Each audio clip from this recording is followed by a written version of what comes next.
Today, by popular demand, we're going to be doing a tutorial for Arena 5 and Painted Town Red. It is probably the hardest arena in the game. I certainly had a lot of problems with it. Arena 4 is also a challenge, but today we're going to be focusing on Arena 5 because, as I say, I've been requested to do it. Usually I do speedrun tutorials for this game, but Arena 5, today's Arena 5 tutorial is not going to be a speedrun necessarily. The strats are sort of ripped from speedrunning, but only because those are consistent enough that it'll help you normally. So, let's get right down to it. This I'll try and go over as consistent and usual strategies as possible. Obviously, you guys probably aren't here for the first. You probably not here for the first few waves, especially the first 3 waves. I'll go through them anyway. But hopefully we'll get to the later waves unchallenged. Let's begin. I feel like I have more to say, but let's just get into the first wave. I'm sure I'll think of things to say as we go along. Grab the cane. Hit the bike boss until they're done for. You can use the cane or the machete to hit the pimp, especially in the legs, that's good. One thing I use quite a lot throughout this run, or throughout this tutorial, is recoil punches, which is where you punch the enemy and then you just immediately step backwards. I'll demonstrate it here with Blackbeard, which prevents them from doing an instant counter-attack quite a lot, which is very useful on regular enemies, and some Shard Lords can do this, like that, and then he can't do a whole lot about it. So yeah, throw this mug at him, and then whoop. This, as I say, recoil punches, and then we can one-shot the prisoner generally with the weapons. Always want to get the enemies with good weapons down first, if possible. Third wave, first and second wave, nothing particularly special. The third wave's not much of an improvement either, but they are 2 Shard Lords, so we're gonna use the revolver to try and take out the Centurion from a distance at first. You can aim pretty much anywhere on the head region because we just want his shield to be destroyed. Wait, that should have definitely destroyed it. Okay, no worries, we have plenty of weapons to deal with him. I'm going to take this tray and ham combo as I do recoil punches so I don't get hit by him. The beast is a bit of a problem, but as I say, just try and keep your distance from them, and a way you can do this is because obviously the beast is so much faster than the Centurion. Just step backwards for a while, and then when you feel like he's far enough where you can just run backwards, and then you have a little bit of ground before he catches up to you with the Centurion. So yeah, that's a pretty solid strategy as well. I'd say. Yeah, Centurion first. The beast. Yeah, I'll tell you when I have his sword. If we just go behind the beast as much as possible. Whoops. Okay, I messed that up completely. Just go behind the beast. There we go. It's a little bit difficult to do if you suck like me. Yeah, but generally speaking, if you just keep hitting the beast with that sword, you won't be able to do much. And you can also survive 3 of the beast's strikes. Yes, you can go behind him usually. I'm not totally sure what happened there. That shouldn't happen. I don't think I've ever seen that. Okay, sorry, that's not helpful for a tutorial at all. But try and go behind the beast to hit him. If you can't, just keep hitting him in the front and you'll be able to survive everything he throws at you until he's dead. That sword will always do it. So that's pretty much the advice I've got for you that one.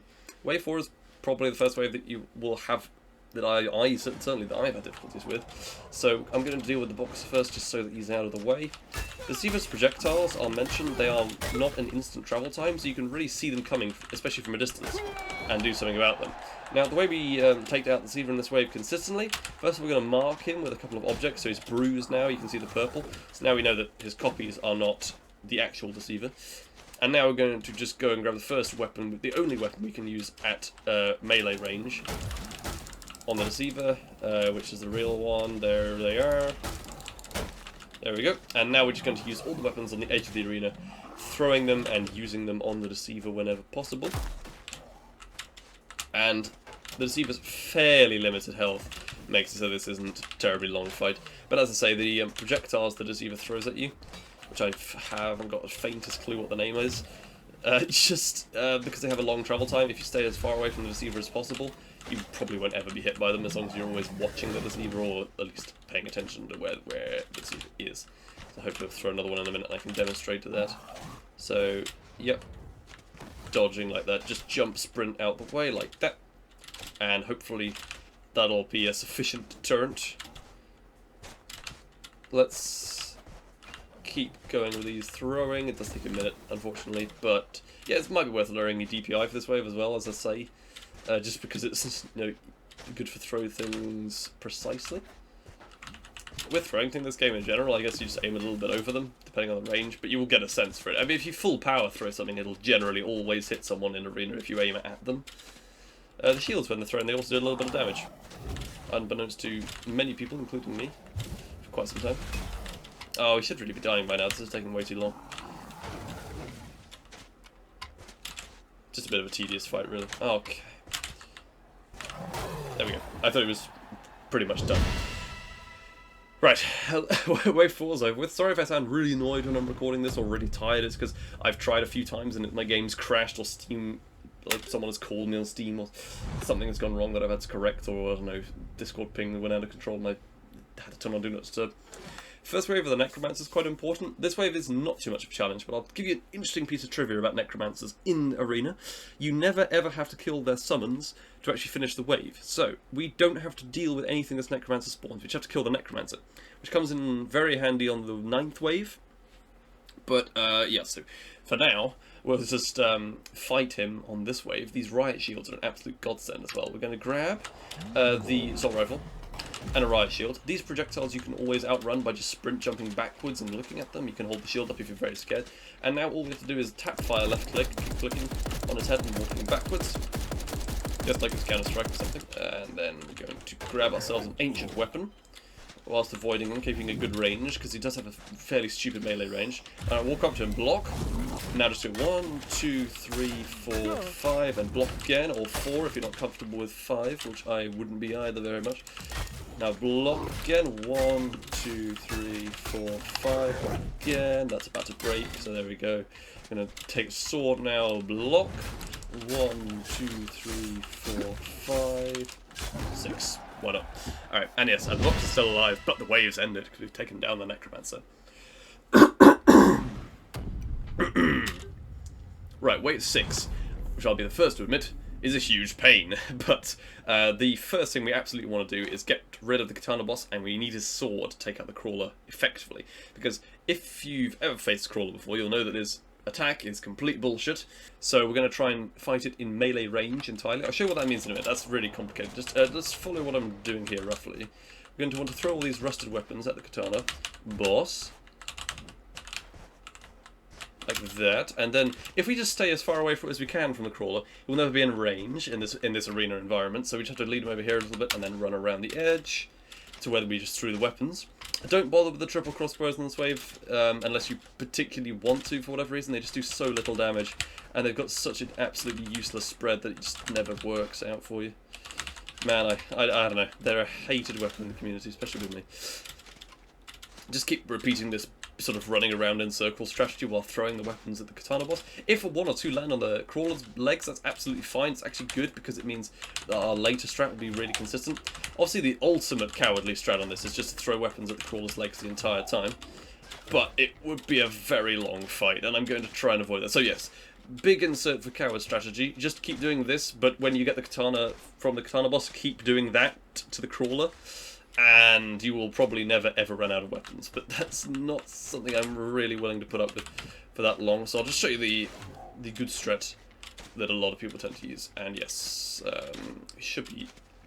Katana boss should be dying soon-ish.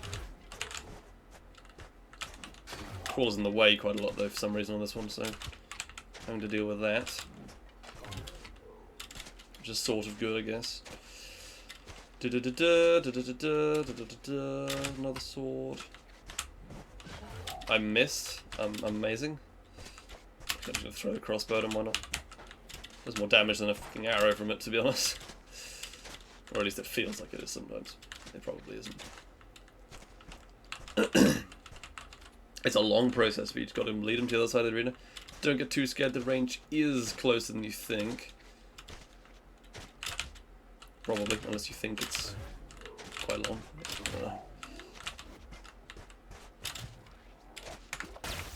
Did attack us there, but don't worry, because I'll employ this strategy to avoid him, which essentially involves you crouch jumping, and then the way it attacks you by hitting the player's position really doesn't work anymore after that, because it sort of isn't able to tell.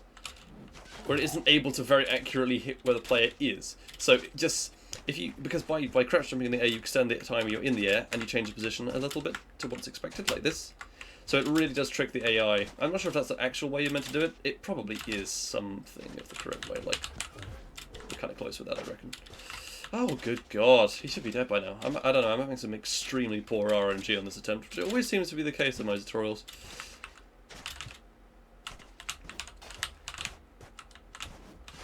Can you please just die? Right, finally. That was absolutely ridiculous. But we're going to now employ the strategy I've actually been talking about. Just lead the crawler over here a little bit, and we will have to face this beam directly once, but that should be the only time, hopefully. God willing. So we're going to go a little bit, and then go around, and we're going to try and swipe the Katana from the Katana boss. Over here, we already did a huge amount of damage to him by accident, so hopefully we can avoid this one laser beam by doing the crouch jump tactic like this. There we go. Got to go as late as you possibly can on that jump. Now it'll melee attack us. We're going to jump backwards as soon as it shows any sign of doing that on the animation to avoid being hit. Not too much damage, and we managed to get past the terrifying wave 6. So, going on to wave 7. There are a couple of ways we can do the next few waves. Wave 7 is very easy. Wave 8 is a real pain. I'll have to go through that in a minute. But we're going to throw all of these spears at this end onto the Golem. Like this. That'll do a little bit of damage, and we'll get some weapons over there. Now I just want to go and grab one of these swords from under the Pyro's nose, like that, figuratively, and just evade the fire in a circle pattern.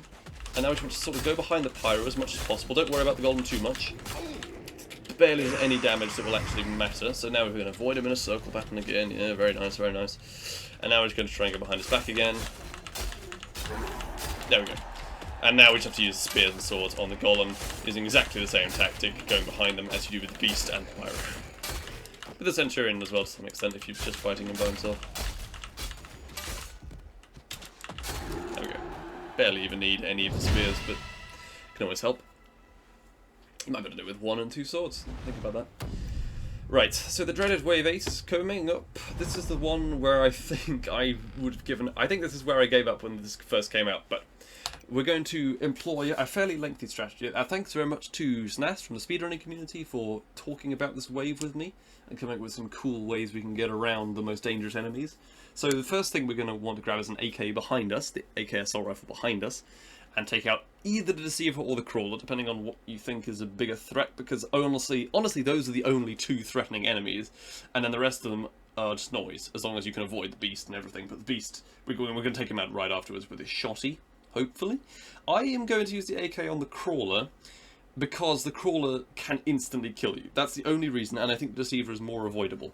So, let's grab this AK from behind us, right here, and we're going to just aim at the Crawler's legs, like this, and I really hope I don't miss too many of these shots, because it would be a huge waste if I do. Avoiding the Deceiver as much as possible. And now I'm going to very bravely and very nobly throw weapons at the Crawler until his legs fall off. Good on me, right? Everything we can muster on the Crawler, just so that he's gone, because my god, I hate him.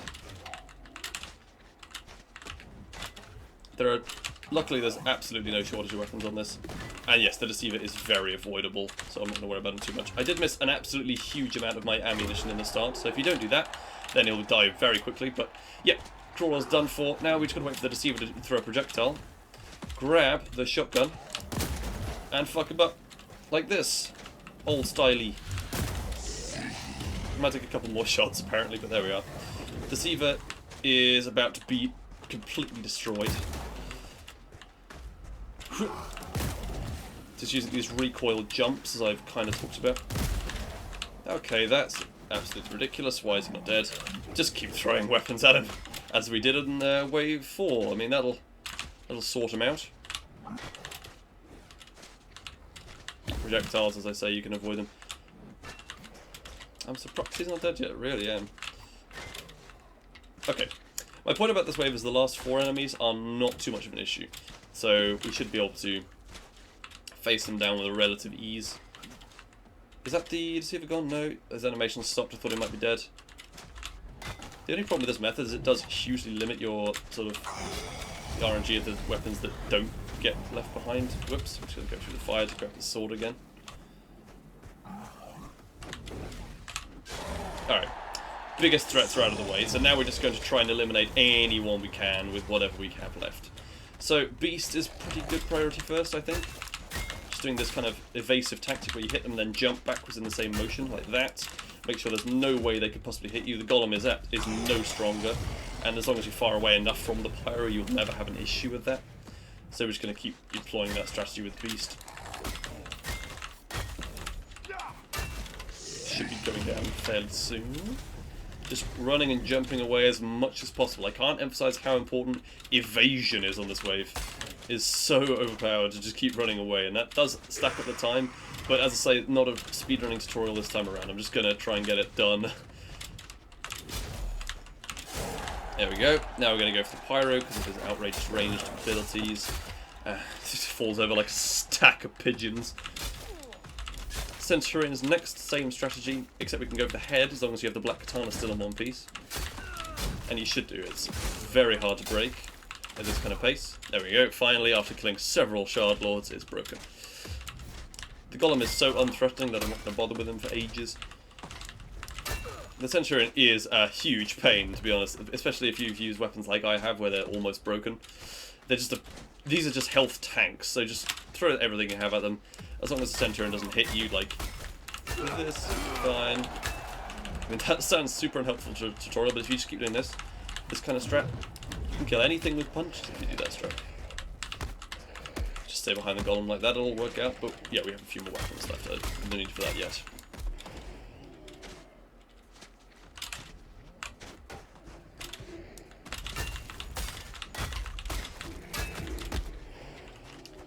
Knife.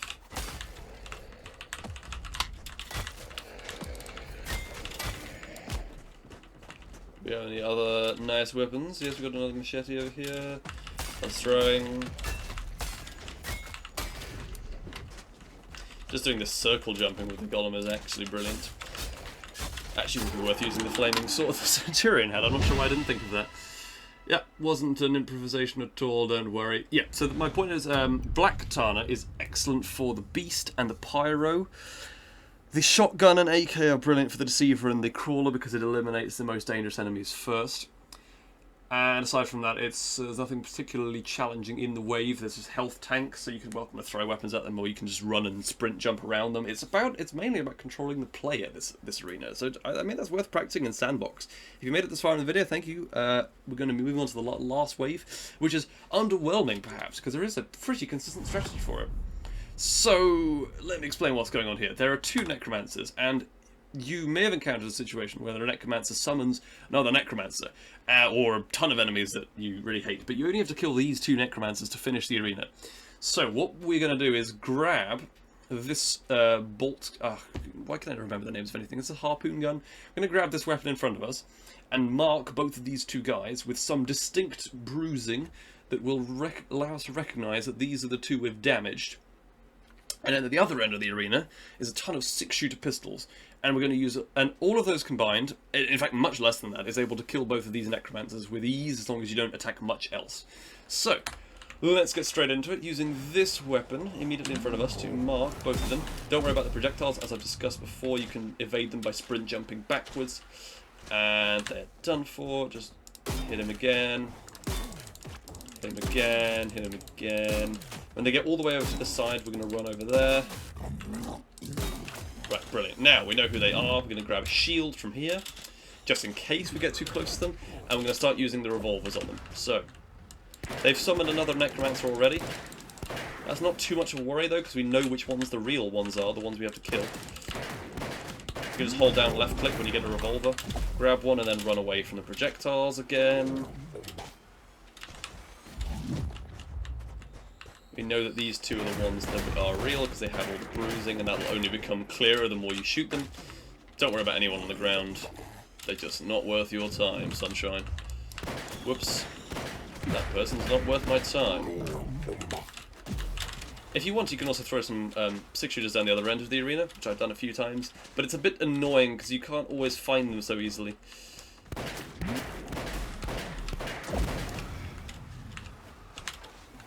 Righty-ho, because I've accidentally damaged one of them. It's not the most ideal setup, but it'll work for this, I think. Because we know how much damage the other ones have faced. They've covered in bone, right? More projectiles. It is a huge pain if the third Necromancer shows up, but you just got to keep holding that sprint key, keep running.